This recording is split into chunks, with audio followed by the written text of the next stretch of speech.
मुख्यमंत्री देवेंद्र फडणवीसांच्या विरोधकांवरील टीकेवरून अंजली दमानी यांनी टीका केली। भाजपच्या 149 उमेदवारांमध्ये फक्त 15 महिला उमेदवार होते असं दमानी म्हणतात। राज्यामध्ये 39 मंत्र्यांमध्ये केवळ 4च महिला मंत्री राहिलेल्या आहेत। विधेयक पडल्यामुळे विरोधकांनी बँड वाजवून डान्स करावा असं सुद्धा फडणवीस म्हणतात। दरम्यान मुख्यमंत्री देवेंद्र फडणवीस हे विधेयक पडल्यानंतर काय म्हणाले होते ते सुद्धा पाहूया।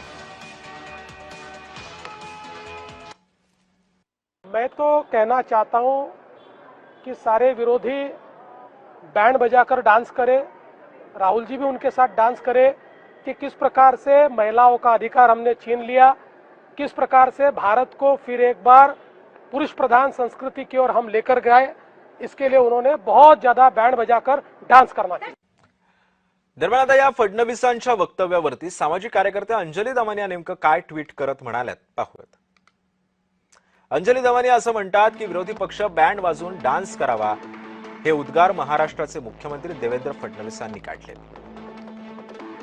त्या भाजपनं महाराष्ट्रामध्ये 149 उमेदवारांमध्ये फक्त 15 महिला उमेदवार निवडणुकीमधून उभे केलेत।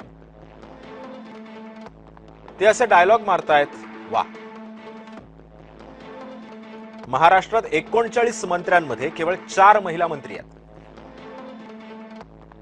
आता एक काम करा, मंत्रिमंडळ विस्तार करून 33% 13 महिला मंत्री या आणा आणि पूर्ण महाराष्ट्र बँड वाजवून डान्स करेल।